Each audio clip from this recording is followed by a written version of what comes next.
Hello students, I hope you all are safe and doing well. Today I am going to explain you long questions of chapter 3 homesickness. Let's see. Question number first. Why did the speaker think that he may sound silly? Speaker को क्यों लग रहा था कि वो जो sound कर रहा है वो बिल्कुल बेवकूफ़ी भरी है. How did he argue that he was not silly. और फिर उसने खुद से कैसे आर्ग्यू किया कि वो बेवकूफ़ नहीं है, नहीं कर रहा है वो ऐसा, वो ठीक कर रहा है. The speaker thought that he might sound silly for thinking that as a 9-year-old he could make a number of grown-ups believe that he had appendicitis when he didn't. जो स्पीकर है वो ये इसलिए सोच रहा था कि मैं जो ये साउंड्स बना रहा हूँ, मैं जो ये प्रिटेंड कर रहा हूँ, ये बेवकूफ़ी भरा है, क्योंकि एक 9 years के बॉय के लिए, 9 years के बच्चे के लिए जो ग्रोन अप्स हैं उन्हें ये विश्वास दिलाना कि उसे अपेंडिक्स का पेन हो रहा है, जबकि ऐसा नहीं था, उसे कोई पेन नहीं हो रहा था. लेकिन 9 years का बॉय बड़े लोगों को ये बिलीव करवा रहा है कि नहीं, मुझे अपेंडिसाइटिस का पेन हुआ है. तो ये उसे थोड़ा बेवकूफ़ी भरा लग रहा था. This get sent home from school, और उस पर बिलीव करके उसे घर भी भेज दिया गया था. He argued that he was in fact not silly. उसने आर्ग्यू किया कि वास्तव में वो बेवकूफ़ नहीं है. By explaining that not long before one of his sisters had actually had appendicitis. ये एक्सप्लेन किया उसने कि कुछ समय पहले उसकी जो एक सिस्टर थी उसे एक्चुअल में अपेंडिसाइटिस का पेन हुआ था. And he had observed closely how she behave, और उसने बिल्कुल क्लोजली ये देखा था, ऑब्जर्व किया था कि जो अपेंडिसाइटिस के सिम्टम्स होते हैं वो कैसे होते हैं. बिल्कुल ध्यान से उसने उसके बिहेव को ऑब्जर्व किया था कि कैसा होता है, पेन कहाँ होता है, कौन कौन सी प्रॉब्लम्स फेस करनी होती हैं. How she hurt on the lower right side of her tummy, कि कैसे उसके जो टमी था, जो उसका पेट था, उसके राइट हैंड साइड में नीचे वाले पार्ट में दर्द हो रहा था. Kept being sick and ran a temperature, कि कैसे वो बीमार पड़ी थी और कैसे उसका जो टेम्परेचर है वो बढ़ गया था. बिकॉज पेन के कारण, जो अपेंडिसाइटिस का पेन है उसके कारण टेम्परेचर भी हाई हो जाता है. इट मीन्स फीवर हो गया था उसकी सिस्टर को. So he knew exactly how to pretend to be ill. इसलिए बिल्कुल एग्जैक्टली वो जानता था कि कैसे उसे बहाना बनाना है, क्योंकि उसने ऑब्जर्व किया था बहुत ही क्लोजली अपनी सिस्टर के जो सिम्टम्स थे उन्हें, तो वो बिल्कुल वैसा ही एक्ट कर सकता था. So that he would be believed, और इस तरीके से उसने विश्वास दिला दिया था लोगों को कि उसे रियल में ये पेन हो रहा है, उसे अपेंडिक्स हुआ है. Now question number second. How did the speaker and his sister react to the event of an operation inside their home. जो स्पीकर और उसकी सिस्टर थी, उन्होंने जब उनके घर के अंदर एक ऑपरेशन किया जा रहा था, और जो उसकी सिस्टर का अपेंडिक्स का ऑपरेशन किया जा रहा था, उस इवेंट पर कैसे रिएक्ट किया था.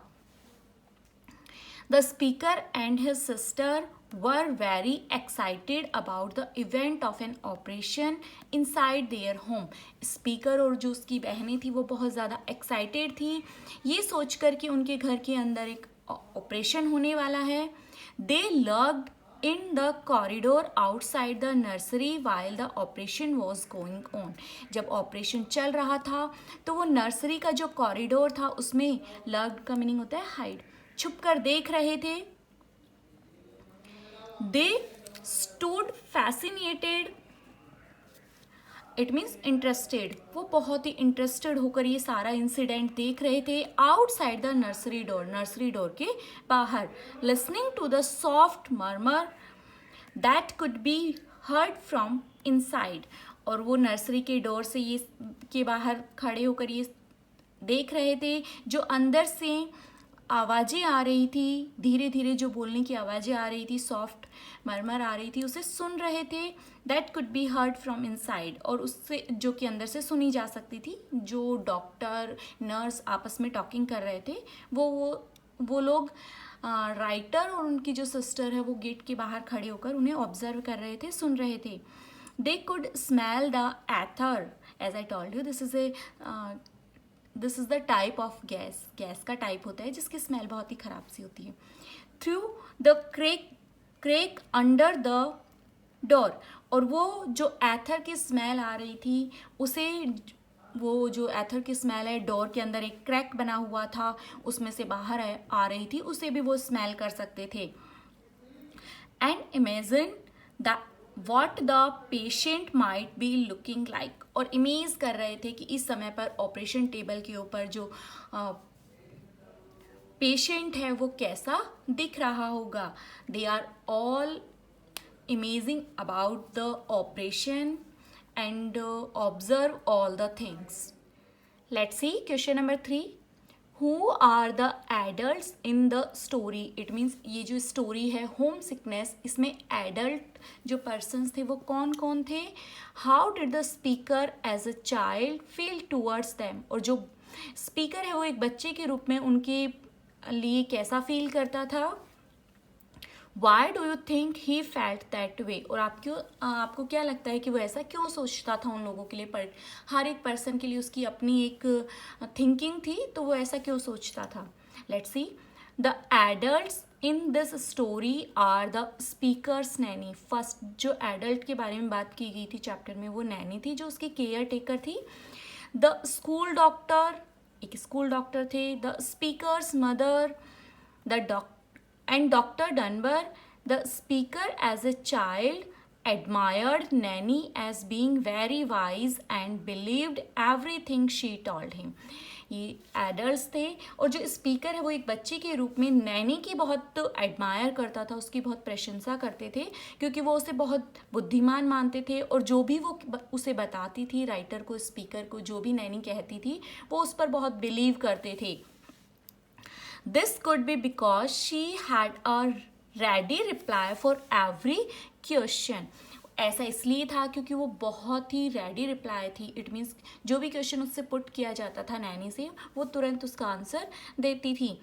How rather afraid of the school matron. जबकि वो जो स्कूल मैट्रन थे उनसे बहुत डरता था. It could be because she was rather serious with him. क्योंकि वो stern, it means serious with him, क्योंकि जो मैट्रन थी वो स्टूडेंट्स के लिए थोड़ी सीरियस होती थी, उनके बारे में ज़्यादा सोचती थी, थोड़ी स्ट्रिक्ट होती थी. He loved his mother and wanted to go home to her. वो अपनी मदर से बहुत प्यार करता था और उनके पास जाना चाहता था घर. He also admired Dr. Dunbar because Dr. Dunbar was a skillful doctor as well as a wise and kind person. वो डॉक्टर डनबर की बहुत प्रशंसा करता था, उन्हें भी बहुत एडमायर करता था क्योंकि जो डॉक्टर थे वो बहुत ही स्किलफुल थे, साथ ही साथ वो उन्हें बहुत ही बुद्धिमान और दयालु पर्सन भी मानता था. वो बहुत ही दयालु थे, तभी तो उन्होंने उसकी जो उन्होंने प्रिटेंड किया था, राइटर ने उसे छुपा लिया था और स्कूल में कह दिया था कि इसे स्टमक इन्फेक्शन है. So doctor Dunbar is very kind person. He listened to his advice and was grateful to Dr. Dunbar for helping him.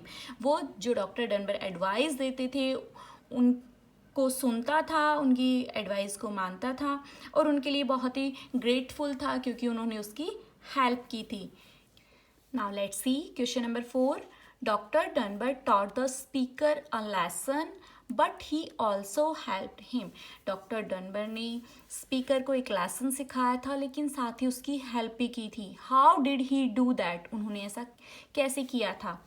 Doctor Dunbar taught the speaker a lesson by pointing out that life is tough and the sooner he learned to face with it the better it would be for him. Doctor Dunbar ने speaker को ये lesson सिखाया था और ये point out किया था कि लाइफ बहुत ही टफ है, बहुत मुश्किल है. जितनी जल्दी तुम इसे फेस करना सीख जाओगे उतना ही तुम्हारे लिए अच्छा होगा. He explained why the speaker needed to face his homesickness. उन्होंने ये भी एक्सप्लेन किया था कि स्पीकर को अपनी होम सिकनेस को फेस करना क्यों सीखना है. At the same time he was kind, understanding and sympathetic.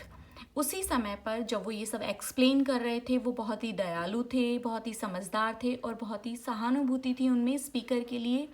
He told the school that the speaker had to stay at home for few days so that the speaker plan was not a complete failure.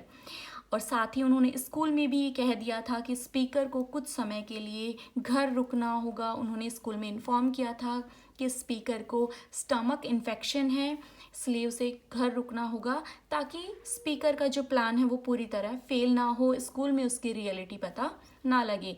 इस तरीके से बहुत ही kind थे doctor Denver. And he did get to spend some time with his family. और वो चाहते थे कि स्पीकर को कुछ समय मिल जाए अपनी फैमिली के साथ स्पेंड करने के लिए, क्योंकि उसे होम सिकनेस की प्रॉब्लम थी, जो कि जो डॉक्टर हैं वो अच्छी तरीके से समझ चुके थे. I hope students you understand. Now you have to write and learn all these questions. Thank you and have a nice day.